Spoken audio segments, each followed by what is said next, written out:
Hello class 8 students. So this is your science teacher Agrima Rawat. Today we are going to start a new chapter, that is chapter number 12, friction. So in this chapter, first thing what we have to be knowing that what friction means. friction का मतलब क्या होता है.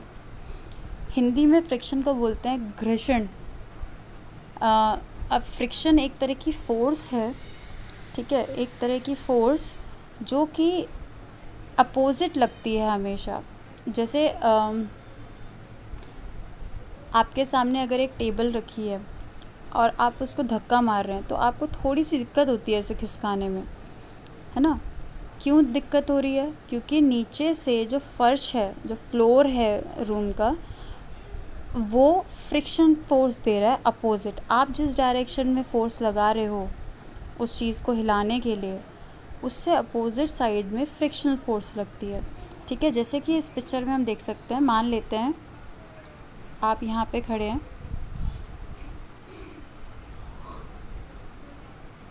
ठीक है, यहाँ पे आप खड़े हुए हैं और आप इस बॉक्स को धक्का मार रहे हैं.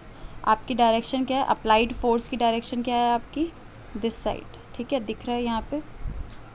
You are applying the force at this direction. Okay, now यहाँ पे नॉर्मल फोर्स दिखा रखी है, मतलब जो भी चीज़ है, जो बॉक्स है वो एक जगह पे है. क्यों? क्योंकि एक नॉर्मल फोर्स पे लग रही है, जिसकी वजह से वो वहाँ पे टिका हुआ है. ओके, नाउ अब आपने अपनी जो फोर्स है अप्लाई करना स्टार्ट किया इस डायरेक्शन में. तो जब आप इस साइड पे डायरेक्शन अपनी फोर्स की देंगे तो उससे अपोजिट साइड में यहाँ देख सकते हैं फ्रिक्शनल फोर्स लगेगी, जो आपको थोड़ी बहुत रुकावट डालेगी. आपके फोर्स जो आप लगा रहे हैं उस फोर्स के अपोजिट में जाएगी, ठीक है. इसलिए आपकी जो फोर्स लगा रहे हैं वो पूरी तरह से नहीं लग पाती, just because of the frictional force, ठीक है. तो आप अगर आप फ्रिक्शनल फोर्स से ज़्यादा फोर्स लगाएंगे तभी आप उस चीज़ को हिला पाएंगे उसकी जगह से. अगर आपकी फोर्स फ्रिक्शनल फोर्स से कम हुई तो आप उस चीज़ को हिला नहीं पाएंगे कभी भी, ठीक है. तो इस चीज़ को ध्यान रखेंगे. The friction force always acts in the direction opposite to that of the applied force. देखा, जैसे आपने अभी अप्लाई जिस साइड पे आपने फोर्स करी उससे अपोजिट साइड में फ्रिक्शनल फोर्स लगता है, ठीक है. मतलब जो मोशन आप दे रहे हैं उस चीज़ को, मोशन मतलब एक मूवमेंट, जो मूवमेंट आप देना चाह रहे हैं या कोई चीज़ मूव करना चाह रही है, उससे जो अपोजिट में दो सरफेसेस के बीच कांटेक्ट में आने की वजह से जो फोर्स लगेगा उसे हम क्या कहते हैं? फ्रिक्शन, ठीक है. यहाँ पे आप देख सकते हैं दो चीज़ें कौन कौन सी कांटेक्ट में, ये बॉक्स, ठीक है, और ये फ्लोर, ये दो कांटेक्ट में हैं चीज़ें, ठीक है. जब तक दो चीज़ें कांटेक्ट में नहीं आती तब तक उनके बीच में फ्रिक्शन नहीं हो सकता. अब ये जो टेबल है हवा में उड़ रही होती बाई चांस, वैसे तो होता नहीं है ऐसा, अगर हवा में उड़ रही होती है और अगर आपको खिसकाना होता है तो आराम से कर लेते हैं आप, बट आप क्यों नहीं कर पाएंगे? क्योंकि यहाँ पे फ्लोर और जो बॉक्स है उसके बीच में, दोनों के बीच में फ्रिक्शनल फोर्स चल रही है, ठीक है.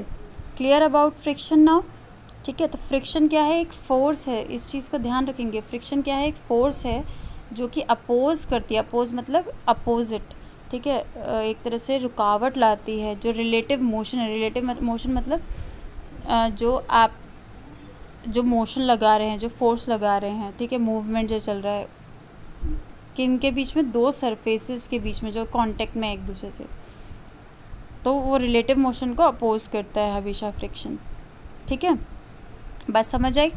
ठीक है. Now moving forward, what causes friction. Friction कैसे हो रहा है? अब हमने बोल तो दिया कि दो चीज़ें कांटेक्ट में हैं तो उन दोनों के बीच में कांटेक्ट की वजह से फ्रिक्शन हो रहा है. तो बट किस वजह से? उन दोनों के बीच में कांटेक्ट होने की वजह से सिर्फ ऐसे कैसे फ्रिक्शन हो सकता है? तो वो समझने वाली चीज़ है यहाँ पे. तो friction exist between two surfaces due to irregularities. Irregularities का क्या मतलब है? अब अगर जो फ्लोर है और जो चीज़ उसके ऊपर रखी हुई है, दोनों बहुत ही स्मूथ हैं, दोनों का सरफेस बहुत स्मूथ है, ठीक है, बिल्कुल ऐसे हैं, बिल्कुल सीधे सीधे, कोई बीच में दोनों के जो सरफेस हैं उनमें कोई भी आपको टूटी फूटी चीज़ें नहीं दिख रही। जैसे कि अगर ऐसा होता सरफेस, ऐसा होता, ठीक है, दूसरा सरफेस भी ऐसा होता। अब इन दोनों के कांटेक्ट में आएंगे तो ये दोनों तो बहुत ज़्यादा रगड़ खाएंगे एक दूसरे से, फ्रिक्शन बहुत ज़्यादा होगा, ठीक है। इर्रेगुलरिटी ज़्यादा है, क्योंकि इर्रेगुलरिटी का मतलब रेगुलर ना होना, मतलब एक जैसा ना होना। अगर सरफेस इस तरह के हों, जैसे यहाँ पे दिख रहा है कि बिल्कुल सिमिलर हैं, ठीक है, स्मूथ हैं, तो वहाँ पे तो फ्रिक्शन कम हो जाएगा, ठीक है। बट जहाँ पे इरेगुलरिटी ज़्यादा होंगी वहाँ पे फ्रिक्शन आपका बढ़ेगा हमेशा। जैसे कि आप यहाँ देख सकते हैं, ये बॉक्स और फ्लोर के बीच में, ठीक है, इसको इन्होंने इनलार्ज करके दिखाया, मतलब थोड़ा सा बड़ा करके दिखाया है आपको। देख सकते हैं यहाँ पे बॉक्स और फ्लोर, ठीक है। ये है फ्लोर आपका सरफेस ग्राउंड, जो नीचे ग्राउंड या फिर आपका फ्लोर कह सकते हैं हम इसे, और ये ऊपर ब्राउन वाला क्या है, सरफेस बॉक्स। तो बॉक्स का सरफेस दोनों ही इरेगुलर हैं। तो यहाँ पे क्या होगा, जब आप इस बॉक्स को खिसकाने की कोशिश करेंगे तो आपको ज़्यादा फोर्स लगानी पड़ेगी, क्योंकि फ्रिक्शन भी ज़्यादा होगा, ठीक है। तो इरेगुलरिटीज़ कॉज करती है फ्रिक्शन ज़्यादा। अगर ये बिल्कुल ही स्मूथ होते तो खिसकाने में बिल्कुल आराम से खिसक जाता, फ्रिक्शन बहुत कम लगता, आराम से आप खिसका लेते, ठीक है। या फिर अगर कुछ चीज़ें स्लिपरी होती हैं, आप देखेंगे जैसे कि बिल्कुल बर्फ़ होती है जहाँ पे, ठीक है, जैसे कि कुछ जगहों पे बहुत ज़्यादा बर्फ़ गिरती है, वहाँ पे रोड जो होती हैं वहाँ पे भी बर्फ़ जम जाती है। तो जो व्हीकल्स होते हैं, बाइक्स, ट्रक्स वगैरह, जो भी उसके ऊपर से जाते हैं वो स्लिप करने लगते हैं। क्यों? क्योंकि फ्रिक्शन अच्छी तरह से नहीं हो पा रहा, क्योंकि बर्फ़ कैसी होती है, स्मूथ होती है, ठीक है। तो वो कैसा उसने जो फ्रिक्शन होगा, जो भी व्हीकल है और रोड के बीच में, वो क्या हो जाएगा, कम लगेगा फ्रिक्शन, ठीक है, जिसकी वजह से वो आराम से स्किड करते हैं, फिसल सकती है आराम से गाड़ी, ठीक है। इरेगुलरिटीज़ कम हो जाती है, क्योंकि तो फ्रिक्शन कहाँ पे होगा, जहाँ पे इरेगुलरिटीज़ होंगी, ठीक है। यहाँ पे देखो एक और चीज़ लिखी है, interlocking of the micro level irregularity. Micro level मतलब बहुत ही छोटे पैमाने में। अगर हम ऐसे नॉर्मली इस बॉक्स को देख रहे हैं और इस फ्लोर को देख रहे हैं तो हमें इरेगुलरिटी नहीं दिख रही, हम देख रहे हैं कि बिल्कुल स्मूथ है। बट अगर हम बहुत ज़्यादा बारीकी से देखें तो छोटी छोटी इरेगुलरिटीज़ हमें दिखेंगी, वो इरेगुलरिटीज़ फ्रिक्शन कॉज कर रही हैं, ठीक है। जैसे बहुत बिल्कुल नया टाइल लगी होती है, ठीक है, या बिल्कुल नई फर्श डला है कहीं पे और बिल्कुल स्मूथ है वो, बिल्कुल ही, तो उस पर जैसे ही आप पैर रखते हैं तो स्लिप हो जाएंगे। या हम आराम से स्कूल में देखा है मैंने बच्चों को, बहुत सारे स्किड मारते हैं वो फर्श पे, कैसे ऊपर है बड़े इजीली। नॉर्मल रोड पे तो नहीं कर पाते आप, स्किड नहीं मार पाते। क्यों? क्योंकि रोड पे जो सरफेस होता है वो कैसा होता है, इरेगुलर होती है सरफेस। और जबकि जो टाइल्स वगैरह वाले जैसे रूम्स हैं आपके स्कूल में, तो वहाँ पे आप स्किड मार सकते हैं आराम से, क्योंकि इरेगुलरिटी कम होती हैं वहाँ पे, बहुत ज़्यादा होती हैं वहाँ पे भी।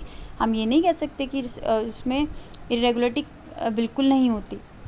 और कभी जैसे कि मम्मी ने पोछा लगा रखा है, ठीक है, या फिर आप मान लो पानी की बाल्टी जो है गिर गई, पानी गिर गया पूरे फर्श पे, तो आप वहाँ पे फिसल जाते हैं एकदम से। क्यों? क्योंकि फ़र्श पे क्या हुआ, जो उसमें जो दरार वगैरह होगी उसमें पानी भर गया। अब जो सरफेस था वो कैसा हो गया, स्मूथ जैसा हो गया, ठीक है, तो आप स्लिप कर जाते हैं। या फिर साबुन का पानी गिर गया, साबुन के पानी में तो एकदम से फिसलते हैं। क्यों? क्योंकि इरेगुलरिटी कम हो जाती है, वो सरफेस को स्मूथ बना देता है साबुन, ठीक है, और जो गड्ढे होते हैं उन्हें भर देता है, जिसकी वजह से फ्रिक्शन बहुत ज़्यादा कम हो जाता है और उसकी वजह से हम फिसल जाते हैं, ठीक है। फ्रिक्शन क्योंकि कम नहीं लग पाया, जिसकी वजह से हम फिसल गए, ठीक है। तो ये इरेगुलरिटीज़ कॉज करती हैं फ्रिक्शन को। समझ आई इतनी बात? Okay, now moving forward, factors that affect friction. Friction को कौन चीज़ें बढ़ा और घटा सकती हैं, ठीक है, very important. Nature of the surface, सबसे पहली चीज़ जो है, सरफेस का नेचर कैसा है, मतलब जो सरफेस है जिसके ऊपर आप किसी चीज़ को मूव कर रहे हैं वो कैसा है, स्मूथ है या रफ़ है। अब आप मुझे बताइए, अगर स्मूथ सरफेस के ऊपर, ये बॉक्स तो एक ही है, ठीक है, बॉक्स ये एक ही है,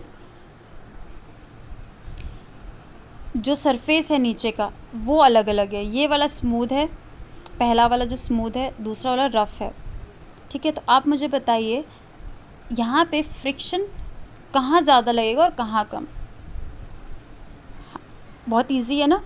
जब हम स्मूथ सरफेस के ऊपर इस बॉक्स को हिलाएंगे, ये देखो ये इंसान हिला रहा है, ठीक है, इसे मूव कर रहा है, अप्लाइड फोर्स किस साइड है, इस साइड, ठीक है, उसने खिसकाया तो नीचे का जो सरफेस है वो स्मूथ है, तो ये आराम से इसे धक्का लगा लेगा, क्योंकि फ्रिक्शनल फोर्स क्या लगेगी, कम लगेगी, क्योंकि सरफेस कैसा है, स्मूथ है, ठीक है।